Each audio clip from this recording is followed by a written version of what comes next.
Welcome to the Jets UK podcast. I'm one of your hosts, Andrew Groves. I'm joined by my co-hosts, David Wyatt-Hupton and Matthew Merritt.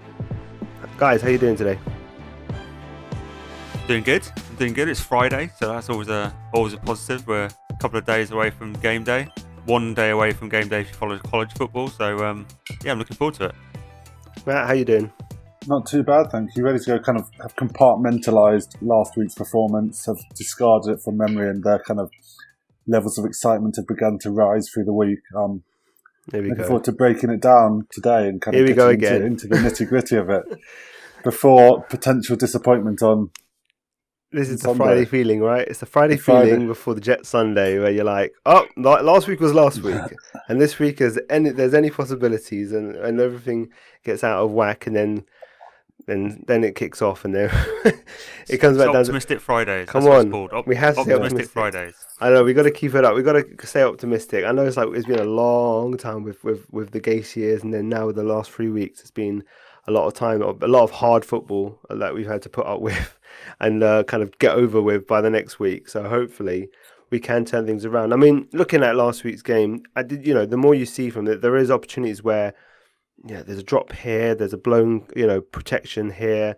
Zach's late on something. And I think if it just certain things line up a little bit, I think we could get things moving, especially when we're not facing the kind of defenses that we've been facing the last couple of weeks, right?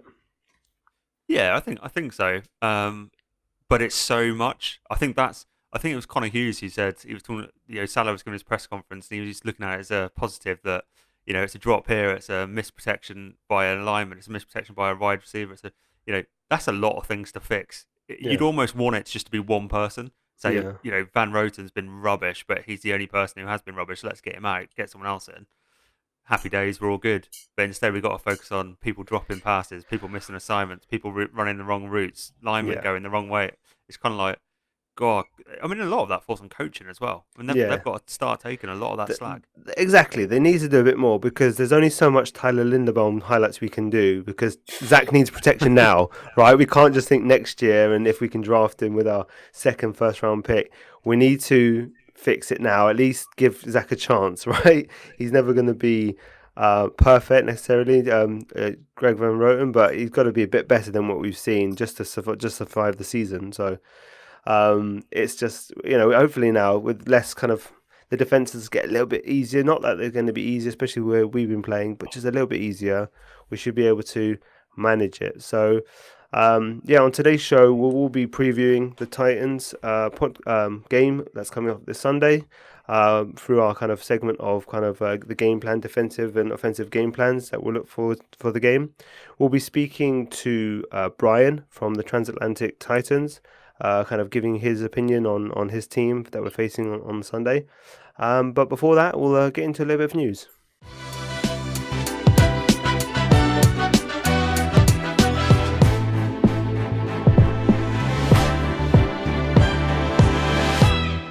Okay, so for the news this week, obviously it's around injuries, and there's no bigger injury news this week than the news that came out about Marcus May out 3 to 4 weeks with ankle injury. It kind of came out of nowhere. It kind of normally you see it in a game, something like that, but obviously it came from training.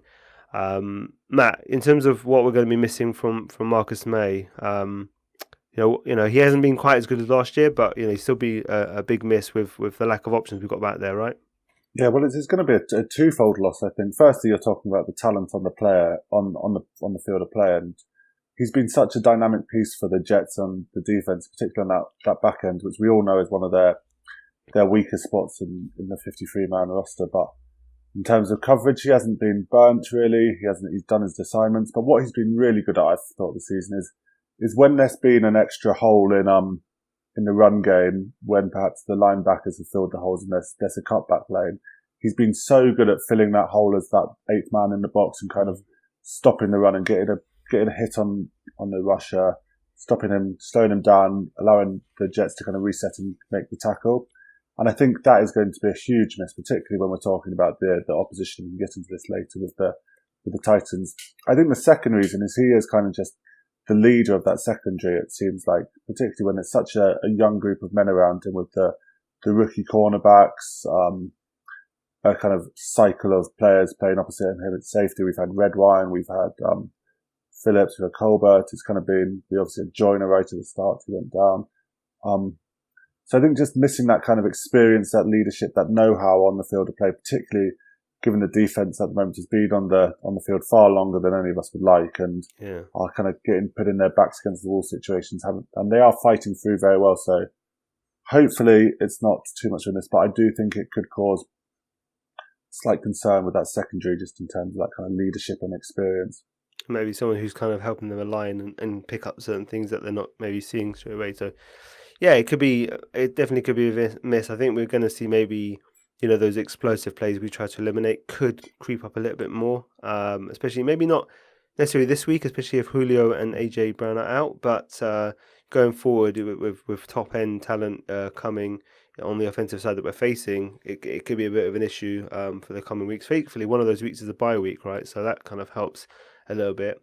David, in terms of the Marcus May stuff, obviously this week you've been battling with people on Twitter in terms of the narrative that with his agent coming out and saying, oh, he'll be back in time for just the trade deadline, and everyone thinking that he's feigning injury. Would you want to touch about in terms of this angle of the story? Yeah, I mean, people have gone full conspiracy theory on this, and this is it's just a strange one because it's kind of, his agent's come out and he said he's going to be back before the trade deadline. That's not major news for me. That's not, his agent wants him to get paid. He either wants the Jets to pay him or he wants them to be traded so he gets paid. So he's basically just coming out and saying, listen, my client's going to be absolutely fine. So if you want to trade for him, he's going to be back. This isn't a long-term injury. It's 3 to 4 weeks.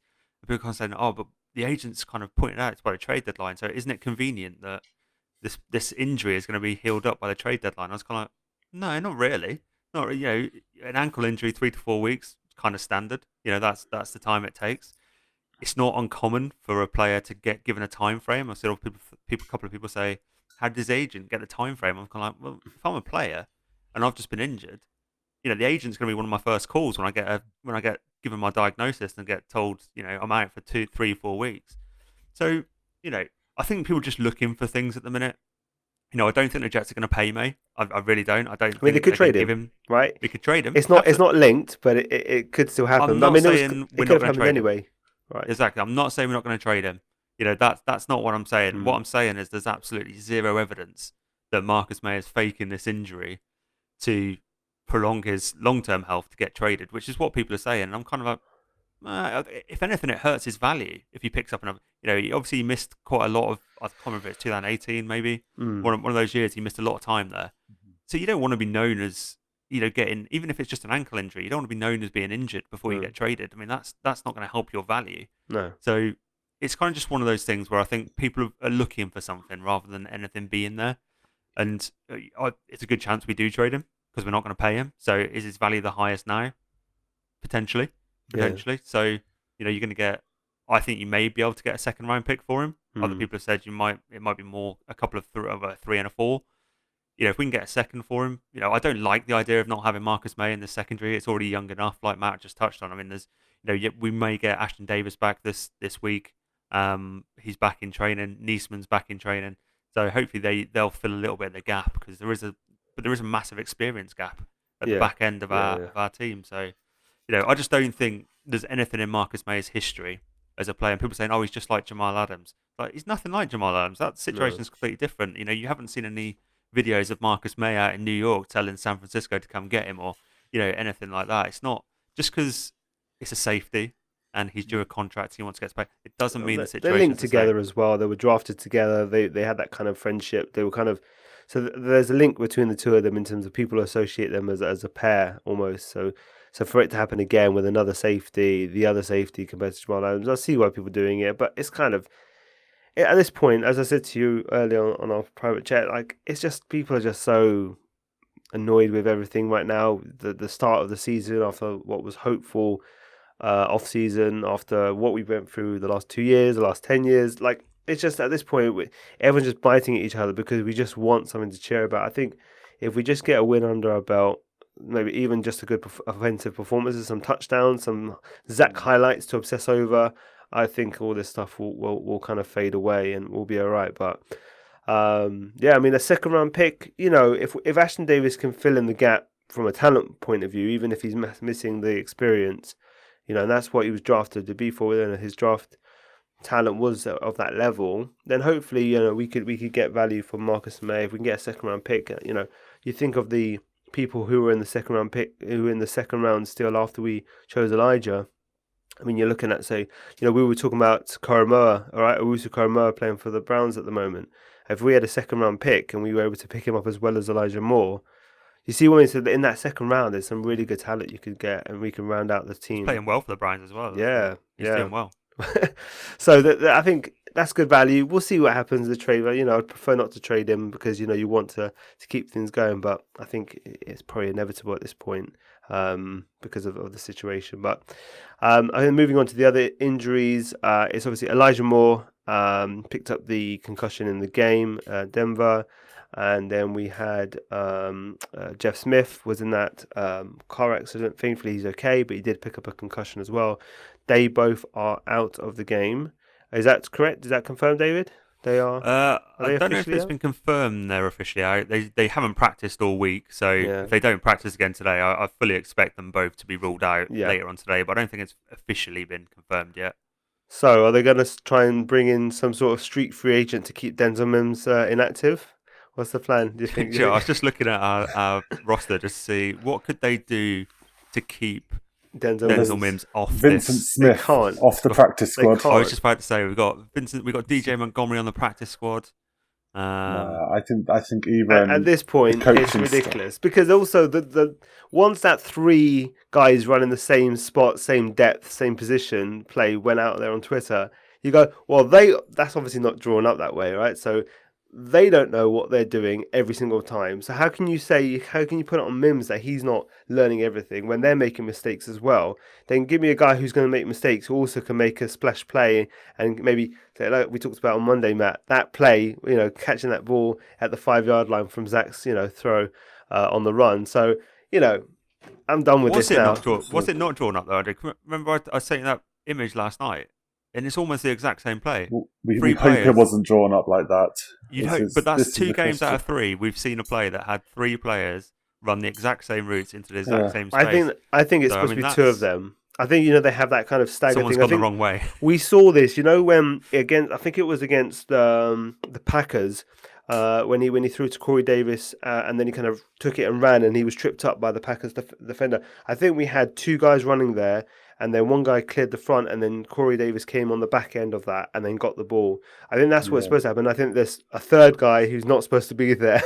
I don't know which one is not at what time, but I think there's supposed to be 2 with a bit of spacing between them and then one does something else. I don't know if they're just getting mixed up at this point, but the teaching, that comes down to teaching, right? Like, the problem with that is they're using tight ends to kind of clear the space, and you're asking people like Tyler Croft, Ryan Griffin to kind of be that lead guy to take the space at the moment. And what's becoming apparent is they just aren't fast enough to kind of threaten a defence and stress the defence.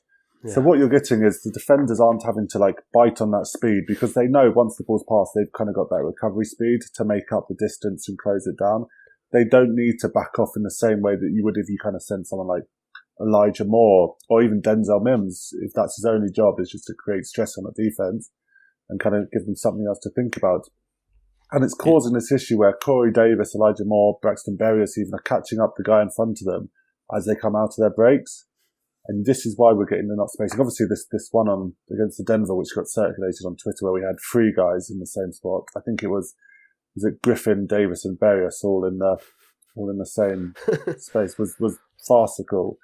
So obviously there is still a miscommunication there because you can't draw a player. I'm like, LaFleur's a smart guy. I know the results haven't appeared on the field yet, but he's far too smart to be drawing up a play where 3 guys you can throw a picnic blanket over them. Yeah. But what we need to do is, and we can get onto this when we talk about the offense, is it's the idea of stressing the defense with speed and not using people like our tight ends. And this is going back to our rant on Monday about the usage of the tight ends, but just clever little wrinkles that can be added to the offense to kind of fix these issues. Yeah, I think, I don't know if Tyler Croft is going to be fit for the game. I don't know if he's trending towards that. David, have you kept an eye on Tyler Croft's health in the week? Yeah, I think he's limited yesterday. Right. So he probably is trending in the right direction. But I mean, if he doesn't go, let's get Kenny going. Yeah, Kenny. That's what I'm thinking. That was the point I was making. Kenny Yeboah, right? I mean, at least he's got the athleticism to kind of help a little bit more. If you want the Titans to be doing that role, put someone like Kenny in there to do it. So Matt just made a really good point, because it's actually caused a lot more issues, that lack of stress on the defense. And I don't know why they're using Tyler Croft as the long stretch on these plays. I don't know why they're doing that, because he, like Matt said, he doesn't have the speed. And it was really interesting. I can't remember who did it. I saw a breakdown of Zach Wilson's second interception against New England, and it was exactly a play like that where Tyler Croft was supposed to stretch the defense long, and because the cornerback wasn't worried about his speed, he kind of sat down on the route a little bit. And what happened was that because he sat down, Corey Davis had to change his route to move in front of him instead of going behind him.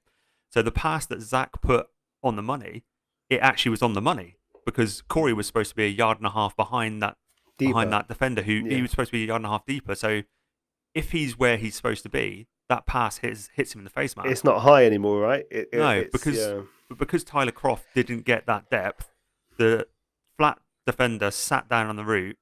Corey Davis had to change his pattern. The throw looks bad because it looks high, but actually the throw is exactly where it's supposed to be. It's just because of the play design, because of what LaFleur has done with that lack of speed trying to stretch the field, which it just puzzles me why we're doing that. It's caused a knock-on issue. Yeah. And that's kind of where, in the box score, it'll go against, a Zach Wilson interception. It wasn't on him at all.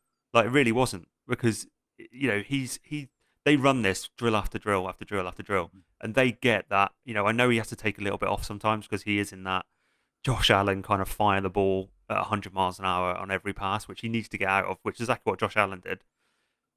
But there are knock-on things that are affecting his game, and they're causing these issues that don't need to be there. So like Matt says, get Denzel Mims to stretch the field, get Elijah Moore to stretch the field. Hell, just swap Corey Davis for Tyler Croft there.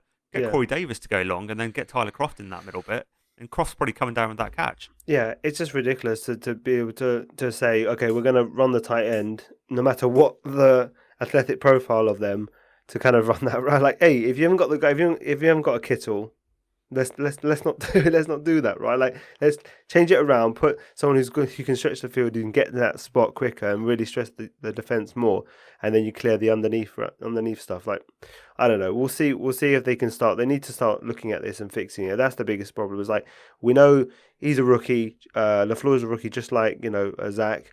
He's got a lot of work to do, and it's up to him to also improve. And so there's room for that improvement, and we hope that. And if they get it fixed, then it's fine, because we just put it down to them being, first time play caller, first time, rookie QB.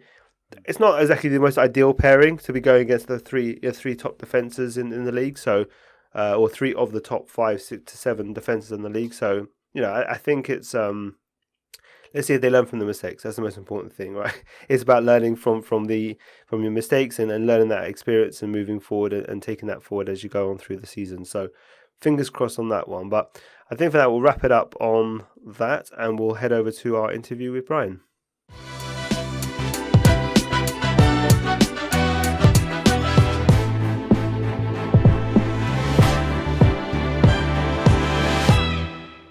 Okay, so we're joined by Brian from the Transatlantic Titans. Brian, thanks a lot for joining us on the pod. Thanks for having me on. Yeah, so we'll just jump straight into it. We've got this game coming up on the weekend, and we like to know a bit about the other team from people who know the team better than we do. But before we get into all that, we'd just like to kind of talk about how you became a Titans fan, when you became a Titans fan. What got you into it? Well, when I was at college, seems to be a long time ago now. I went to we had like an exchange trip to Tennessee, and it was towards more near the Knoxville side of Tennessee, where they're more bothered about the college side of the game. So I actually learnt the game through watching the Vols, Tennessee Volunteers, and at the time I just thought I didn't like it. I was always brought up on rugby union, and I didn't care for American football. Mm-hmm. And at work, a colleague of mine was Cleveland Browns mad, and I started watching it with him, and I got into it. And then when it came to decide which team to pick, I loved Tennessee that much when I was there. I just decided that was going to be my team. It's literally that basic. And it was round about the final season of Jake Locker. Okay. The really bad times. That's when I started, and then when I started really getting into it was where the draft, when it was, would it be Mariota, would it be Jameis Winston, and kind of just went from there. Now, obviously, here we are, super fans. Yeah, exactly. Yeah. In terms of in terms of the kind of the off season, the moves that you made in the off season. And how that translates to the first 3 games that you've seen from the Titans. What were the things that you liked in the off season, and were you happy with the off season? And then how has it translated into what you've seen on the field for the first 3 weeks? Yeah, we were very nervous at first because our wide receiver depth seemed to be AJ Brown, Josh Reynolds, and then another. And then obviously because we decided not to keep Corey Davis on. Yeah. Who I still think we possibly should have, but we got Julio Jones now, so that doesn't matter. So the main issue last season wasn't the offense. Obviously, I think we finished 3rd in total scoring, but it was more along the lines of we just couldn't stop teams on 3rd down. And what John Robinson did is he just completely just blew up the entire defense, and we got rid of Adoree Jackson, Malcolm Butler, just to name a few big names. And obviously we had Christian Fulton last year who missed the season with injury, and we've got him back now. We've got Janoris Jenkins. We got Bud Dupree with Danico Autry. We've just completely changed the defense, and it seems to be looking a lot better than it was.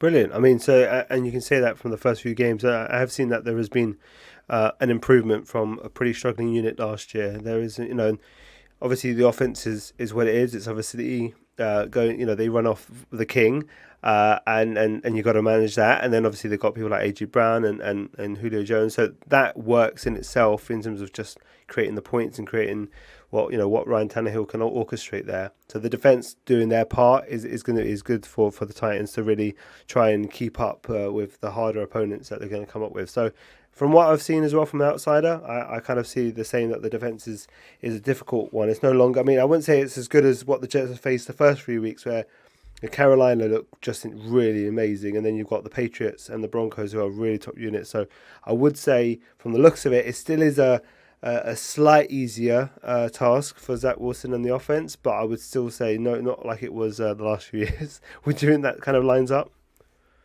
Yeah, absolutely. I think one thing that's markedly improved for the Titans is the pass rush this season. We basically had no pass rush for the last 3 years.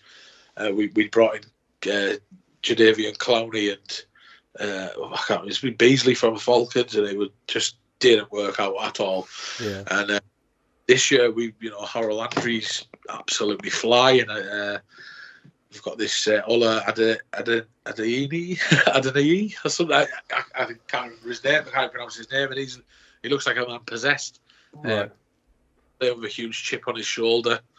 That for me is the key, and I can only see it improving as the season goes on.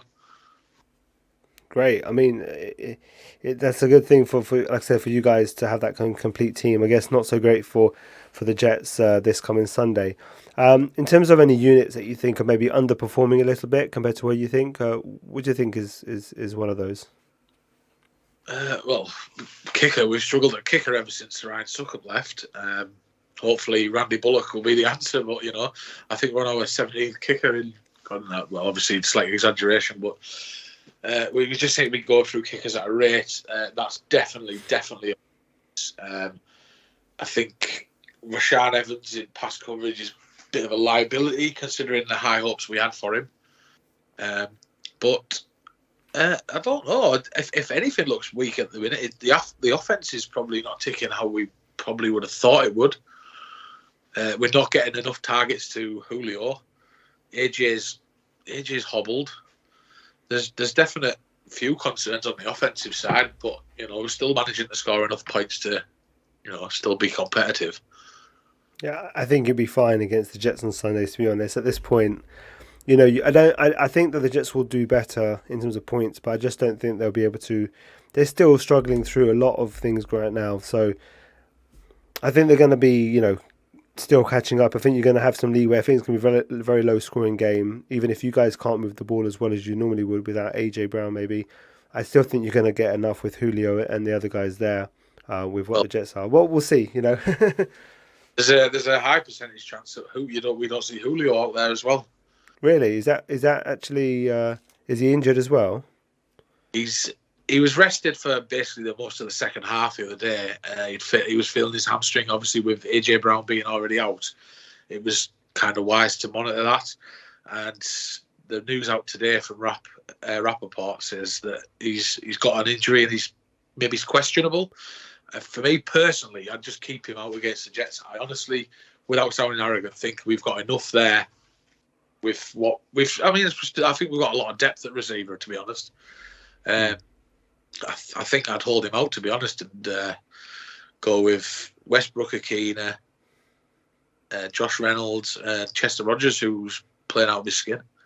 Okay, well, I would expect a very low. If Julio's not playing and AJ Brown, I would expect a very low scoring game because, yeah, I do think that the Jets' offense is something to be to take lightly, but the Jets' defense, with all of the thing that's been thrown at them, is a top 10 unit. They're ranked 10th in the NFL right now, so they're doing their job. They're doing their job. So that we could end up with like a single digit game on both sides, like a 9-7 or something, Yeah. So in terms of going to kind of any specific players that we may not know, from a general fan's point of view, who's a player that you think could kind of show up on Sunday and make a difference that we wouldn't be expecting? Well, Harold Landry is kind of out of his draft class. I only learned this the other day. I think there's only Nick Bosa who's got more sacks than him, which is incredible for the value we got him at. This Ola Adeniyi came out of nowhere. He's had, I think he's got 2.5 or 3.5 sacks already.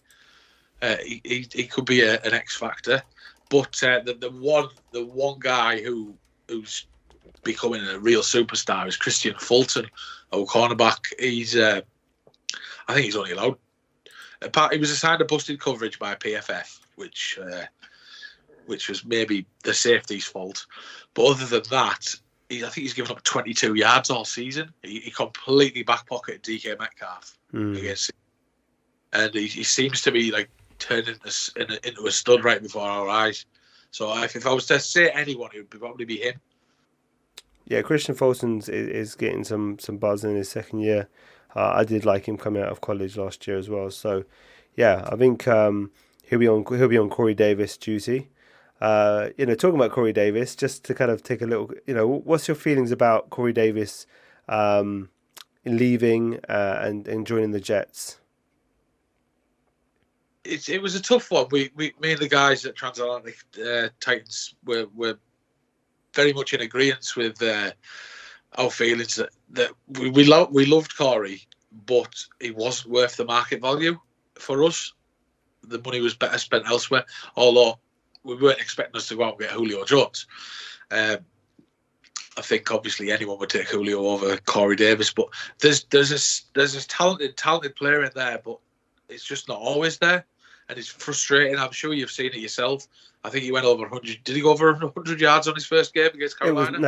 It was 95. 5 receptions, 95 yards, 2 touchdowns, and then he's been pretty quiet the last 2 days, but the last 2 games, and especially this last one there was a couple of drops, and even the first game with Zach Wilson's 4 interceptions, one of them was on him. It went through his hands. The second interception, and that's when it really spiraled after that one. So if he doesn't allow that to happen, then maybe the game's a different game. So yeah, we've seen some inconsistencies from Corey. We thought he was ready to step it up. We know he's recently become a father. Yeah. And we thought he's really ready to relish that role as number one guy in another room, that has some pretty good depth. So he's not kind of alone in there in terms of talent. But yeah, we'll see. We'll see how he gets on. But we are seeing the inconsistencies at this point. Yeah, getting the same version of Corey Davis that we had. And yeah, it's frustrating because there's a really good player in there, But yeah, for me, he wasn't worth. I think did you pay him 14 million or something guaranteed? 15 mil per year. It just made too much sense to go another way, to be honest. Yeah, it's understandable. I guess it's just the guys always make that more money on the free agent market than what you would pay, and you've got to judge that. But yeah, I think we liked the deal at the time. I think we're still okay with the deal. I mean, if he just needs to be a bit more consistent. The drops, like Zach needs him to be more consistent. Simple as that, really. So you can guarantee he's going to go 150 for 2. A big revenge game. It definitely could happen, right? I mean, if any game that he could go pretty big. He did say today again with he was, when they asked him about whether he was perplexed why they didn't pick him up, give him the extension. He did say that he was a little bit questioning it. So there's a little bit there that he's like, he's going to dig it in on Sunday maybe. So we'll see how that works out. In terms of a bold prediction for the games, like a touchdowns total, yardage total for something. You got a bold prediction for the game? I could see Chester Rogers having a decent game again. I think the King's going to get his. I think he's going to probably go over 100, and B normally does, to be fair, because he gets 30 to 40 carries a game. I'm going to go a little bit left field and say Westbrook-Akina is going to go over 100, and he's going to get a couple of touchdowns. A couple, okay. So a couple of touchdowns for Westbrook-Akina and over 100. Okay, so we'll note that down. We had last week we had our Broncos guy say Teddy's going to throw four TDs. I was like, 4? I think you guys will score 4 TDs. I don't know if Teddy will throw them all, but he was pretty confident about that. But so we'll note that down, and we'll keep a track on that on our recap pod. In terms of a score prediction, what's one you're thinking about? I think it'll be tighter than I want it to be, and I'm going to say it'll be somewhere about 27-23 to the Titans. Well, at that point, the Jets wouldn't mind taking that, to be honest, because that means we scored 23 points, which is pretty good for us. So at this point, we're just looking for some points and some actually like a close game. That would be great for us. The bar is that low for Jets fans at this point. We've been so what was that? Said we've been there. It does get better. Yeah. I'm sure it will be. We know we're in the process. We just want to be competitive. Losing without scoring a single point, and it's just a miserable thing. You got nothing to cheer for. So, no. Anyway, but Brian, thanks for coming on. Is there any, in terms of shouting out your podcast? I know the Jets fans are gonna mostly not be following Titans fans, but still, we do some fans who just like following other UK guys and kind of keep an eye on what's going on around the league. Do you want to shout out your podcast and the other stuff you do? Yeah, check us out at Transatlantic Titans on Twitter. We also obviously do a podcast available on all your major podcast carriers, and then we're also on Facebook, just Transatlantic Titans. Well, brilliant. Thanks a lot for having us. And like I said, I can't wish you too much luck for Sunday, but good luck for the rest of the season, and let's hope for a healthy game on Sunday. And to you. Thanks for having me on. Cheers, mate. Cheers.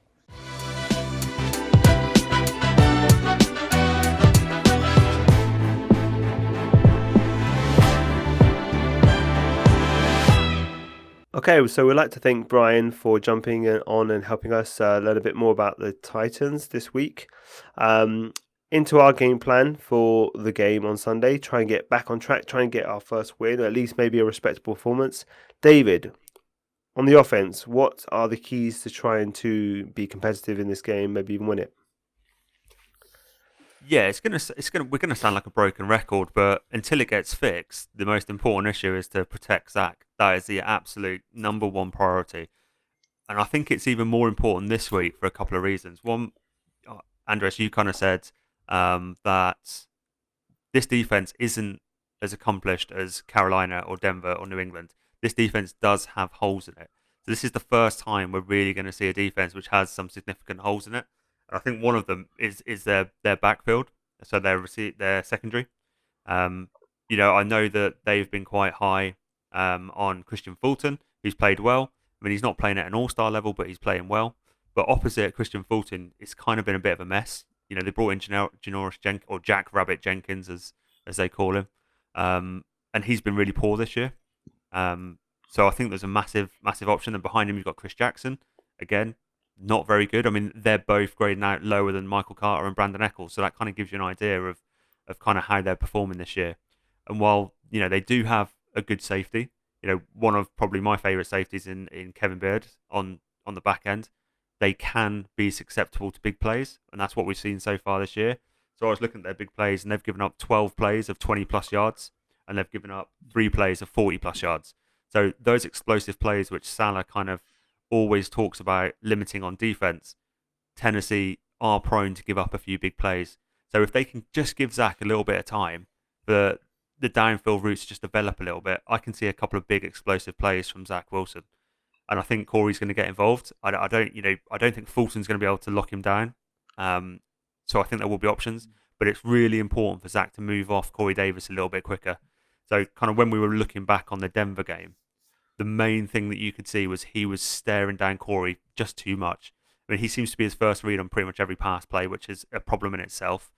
But then when he's not there, he seems to want to give Corey a bit of time to get open, whereas you can't really do that in the NFL. And that's, I don't want to give Van Roten any defense for him kind of throwing Zach under the bus. But those are the moments where he kind of he necessarily doesn't have to get rid of the ball quicker. He just needs to move through his reads quicker. And so that'll come with experience, that'll come with reps, that'll come with time.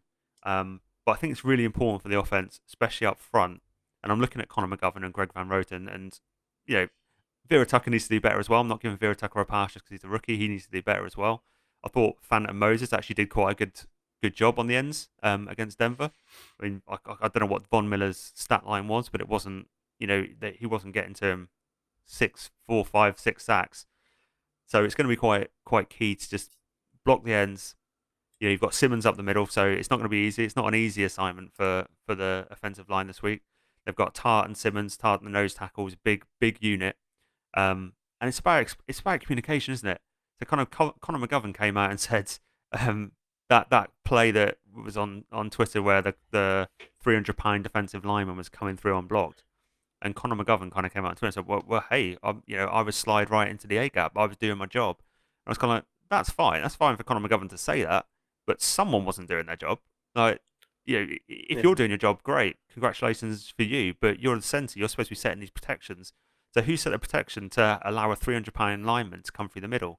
And I was talking to John over at Gangrene Nation. He was kind of like, when you have that slide right protection, you plug that A gap, it's not uncommon for the running back to have to pick up the person who comes through the left A gap. That's not uncommon, but it is for a 300-pound lineman. So that centre should be setting that protection.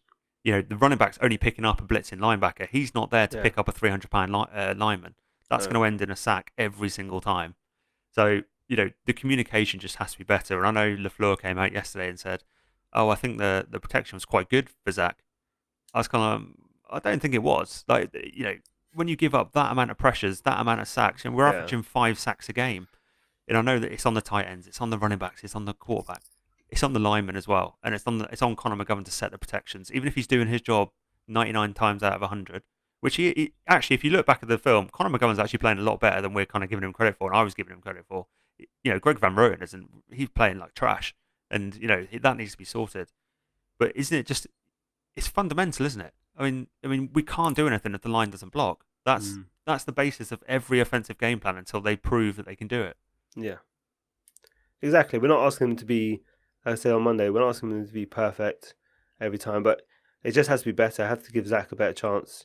Zach obviously has his own work to do. So when he's doing what he has to do, they have to do. They have to help him because he's going to have his struggles naturally as a rookie. He's going to be confused by some looks, as he's still learning things out. So they got to give him the best shot possible to kind of get through those waters. What else? What else is on the offensive game plan? I think getting other wide receivers involved has to be a really key aspect of LaFleur's game plan this week. And actually coming out with a set structure of plays for the first half. We scored 3 points in 3 games so far this season. They have scripted plays to come out with in the first half. That always happens. They have scripted plays. They've been awful so far. They've been bad. They've been really, really bad. So LaFleur's got to start getting other receivers into the game. Get Elijah Moore a touch early. Moore looks really tentative, and I'm starting to get a little bit concerned with Moore and I'm starting to get concerned with Zach Wilson as well. And it's only because when you rewatch the game tape from the end zone, so behind the quarterback, you can see him starting to doubt himself. You can see him starting to pull the ball down. First week he was kind of letting it go a little bit, and 4 interceptions was going to do that to an extent. So it's on the coaches to keep his confidence up that as these games go, he's going to start seeing the better reads. But he started pulling the ball down a bit too much against Denver, and then limited the turnovers until towards the end. But it limited the explosive plays as well. So he needs to be given that confidence. The coaches need to build him up and make sure he understands that, one, he's got more receivers than just Corey Davis. Corey's a fantastic talent, and it is important to get him into the game plan because we're paying him to be that number one guy. But if you want to go to Berrios, fine. I'm really hoping we've got Crowder to go. So if we can have Crowder, I really hope Mims is active. Let's just give Zach as many talented receivers, because when he's getting it into their hands, they're dropping the ball. I think we've got one of the highest drop rates in the NFL at the minute. So if you can't block, and then when he does get the ball to your receiver, you drop it, you're only going to score 3.5 points, aren't you? I mean, let's just help him out a little bit. So I think, going back to what we were saying earlier with Matt's point, we need to stress the defense a little bit more. We need to challenge them on 3 levels, but we need to do that with the right personnel. We need to stop running out of 12 formation so much, because we don't have the 2 tight ends that are good run blockers. I mean, I was looking at the Titans. The Titans have 4 tight ends, and 3 of them are actually very good run blockers. I don't think we've got a single tight end who's a really good run blocker. We've got, might be a little bit average. I mean, Griffin is what it is. Croft is what it is. It's just, I just want to see LaFleur's game plan reflect his personnel. Yeah. So you can't do what you're going to do in San Francisco. That just doesn't work, because we don't have the same personnel. We're probably not as talented as they are. So let's just see what he does in terms of personnel, and just scripting the game a little bit easier for Zach. Get a few play actions, but you have to block it up right. Yeah. So I think we're one of the worst teams off play actions this year in terms of completions, in terms of turning the ball over. And play action is supposed to make a quarterback's life easy. So there's something in there that's not working. And I think part of it is that play design. Part of it is that stressing the defense on 3 levels. I don't think they're doing that. So, there's a whole lot to work on. And I think it's going to take a combination of absolutely everyone to get this thing on track. But even with that, I'm actually confident this week. I actually feel like the Titans are there for the taking. They're a good team. I'm not saying the Titans aren't a good team. They are a good team.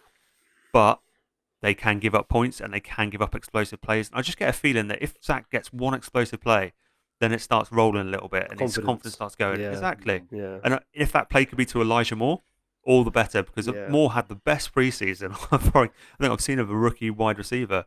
And it's been night and day. He's going to be out there, isn't he? Well, he's most likely going to be out with the concussion. We hopefully. Oh, of course he is. Yeah. But he might not be. But then get Crowder in. Yeah. Or get Mims in. Get some of the other receivers involved. Yeah. I completely forgot about Elijah Moore being out, and that concerns me as well. He's had 3 very timid weeks, and then now he may miss a week or 2 of concussion. That's 5 weeks, and then it starts rolling, and you just need to get him going. Absolutely, I think he's got the ability. I think once you get him, he's got the explosive. He's got. He's getting the separation. You saw the chart that he's getting decent level of separation. So I think you just got to get him in the game once he's back. Hopefully, he's not ruled out for the game. I think Jeff Smith is closer because of it being more of a fresh injury midweek. So we'll see if there's kind of a late minute change on Elijah Moore, but he hasn't practiced, so it's probably trending to him not playing. Crowder, Mims, Corey Davis, there's enough to work with. Michael Carter at the backfield, that drop was a killer. But he's generally pretty good with that situation, and you hope that he'll bounce back in a similar situation. They've got to really, I'll jump in with just a little thought I have about the offense. They just got to work with, like, in the right situations, get Ty Johnson out of there on 3rd down. Like, he's not the 3rd down back, because in whatever, he's not good at catching the ball as Michael Carr. He's not good at kind of picking up any blitzes and stuff. He's missing assignments all over the place. Right. Just use the personnel right, as you said, use the talent you have in the right position, and get Michael Carter on at least for 3rd down. Get him out there, because I think he makes the biggest difference in all the different parts of his role. I think Ty Johnson is actually statistically one of the worst pass blocking running backs in the NFL. Yeah, and that's over multiple years. So it's not just this year. Right. I think it was 2019, 2020. He was in the bottom 5 of pass, but we have him in on 3rd down, which is Yeah, I don't get it. It And I think makes that's what sense I wanna why he's see. moved around, right? It makes sense. It's like, oh, why is a guy who's this pretty dynamic runner, decent runner, and he's only, 23, just turned 24 years old, why is he suddenly free to just join the Jets when he was 23? Like, well, now, the Lions saw the same issues, that he just wasn't able to protect Matt Stafford when he was in there. So, And it comes yeah, back to the basis, doesn't it, of LaFleur having to do better. Like yeah, they set all these personnel groupings. They set this ahead of time. So what is Ty Johnson doing in practice yeah, that make you believe that he's going to be a reliable third down? And especially when we're in third and long quite a lot at the minute. yeah, Zach needs time at the back. They're not picking up. And to be fair, Michael Carter's not picked up a few of those rushes as well. But at least he offers that dynamic receiving threat out of the backfield as well, yeah, and he will get his nose dirty. yeah. Um, He could be a but Ty good. Johnson was responsible, I think, Yeah, for 2 of the 5 sacks on Sunday. I think yeah, I think when we looked at it, he was responsible for 2 of the 5. yeah. So it shows why the line isn't getting killed in the grades as much as you would think, because it's actually on the other positions as well. They're missing assignments. So overall, it's an overall team performance that needs to improve from every part of it, which I guess can be worse. But I guess if they've all got a small step to make rather than one unit having to make a massive step, that's a different thing, right? You can say plug in the multiple holes, or maybe there's just one massive gushing hole that you have to figure out how to block. Then that could be worse. But I think we're not far on any parts of the parts of the offense. I think the receivers that do their bit, offensive line, running backs, and Zach himself, and the play calling, all that little bit more. I think we can start moving the ball when we've got a slightly, like I say, less talented and slightly banged up defense against us. I think Bud Dupree is also trending. He hasn't been practicing this week, so if he's out, he was obviously their big off-season acquisition at kind of a pass rusher. If we don't have to deal with him, it gives us, again, they should be able to manage it a bit better. So hopefully, Yeah, they just have to worry about Howard Landry then, don't they? It's kind of that Von Miller kind of Chubb kind of aspect. Except that it's not Von Miller. Pass rusher. Except it's not Von Miller, right? He's certainly not Von Miller, but it's always easier to handle one pass rusher than it is to handle 2. Exactly. That's the hope. So hopefully we get some points at least, right? Because that's what you need to win a game. You need to at least score some points and not end up with 0. I want a first half touchdown. Is that we too much to ask we in all game want 4? Big questions there. We all want that. So if we're going to score some points, Matt, defensively, what do we have to do to try and slow down the Well, I think the Titans? on defense we can kind of keep it a lot shorter, because the quick answer is it's to some extent more of the same, because the defense so far, they've played hard, they've played fast, they've been coached well, they've been put in right positions. I think Ulbrich and Salah on that side of the ball are doing a good job with the pieces that they have. So hopefully we just kind of see more of the same, even though people like Marcus May are out. Just kind of keep that intensity. I've kind of broken it down, my thoughts, into one for each level though, which is kind of just the pointers on how they can approach the game on Sunday. And I think the first one on the D line is kind of the same as we've said before most games this season. It's kind of getting that interior pressure from people like Sheldon Rankins, from people like Quinn and Williams, from people like Foley. This stable of interior defensive linemen that we have to kind of show up and make Tannehill's life uncomfortable, I think, in the passing game. Someone like Nate Lewis, who lines up at right guard for the Titans, so far this season, he's allowed 2 sacks, 11 pressures, and he's one that we should be feasting on. They don't have any big names in that kind of guards and centre positions, whereas on their tackles seem a lot firmer, so that's kind of more about setting the edge. So hopefully we can kind of continue to get that interior defensive pressure. I think we saw it last week from Quinn, and kind of for the first time really starting to get those pressures and hurries consistently. Left the game with 1.5 sacks. So if he can step on that and kind of put 2 big weeks together and then kind of carry that into the London game in Atlanta, I think that'd be a great sign going into the bye. Moving back into the linebackers, I think they're going to have perhaps the biggest ask of this week for the Jets, and that's because the Titans have a certain player on offense called Derrick Henry. You may have heard of. Yeah, just about. Yeah.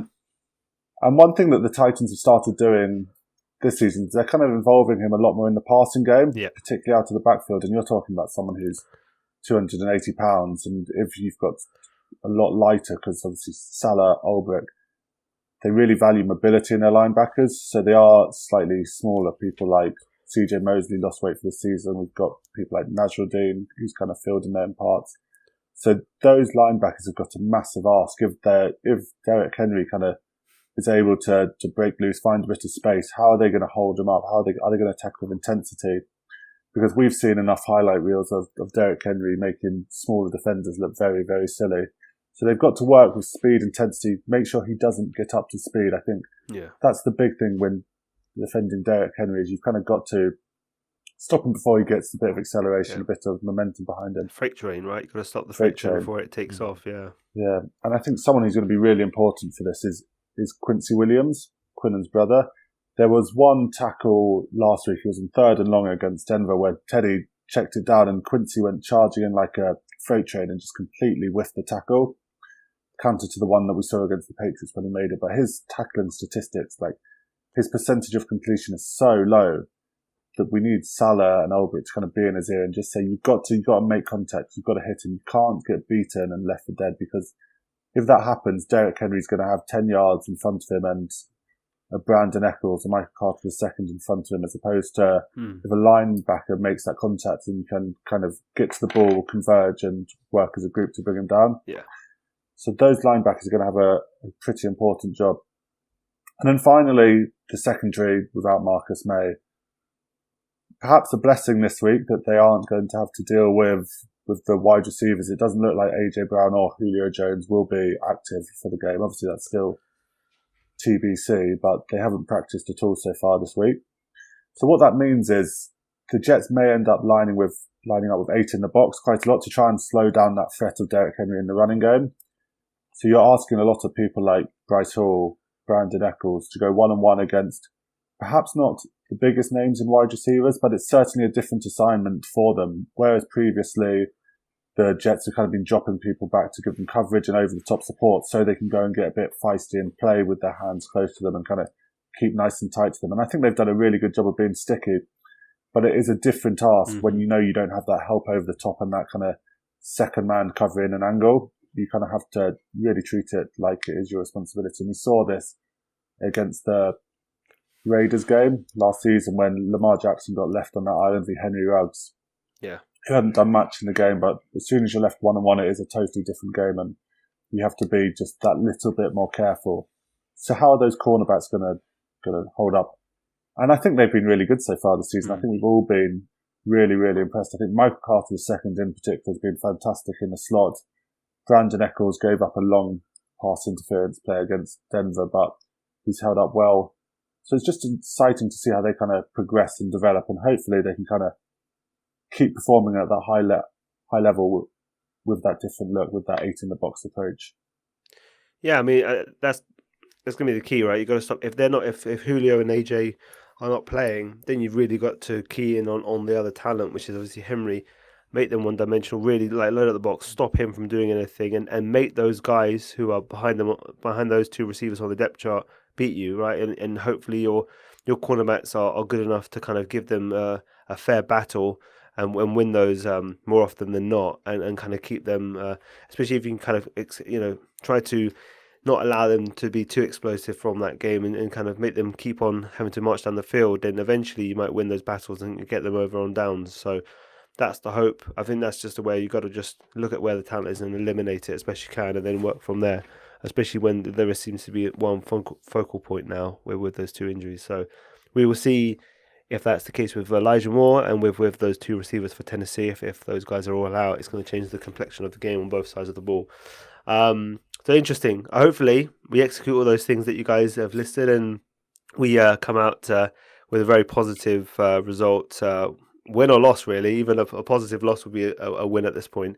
But let's go to our in-game predictions. So, David, what's your kind of prediction in the game?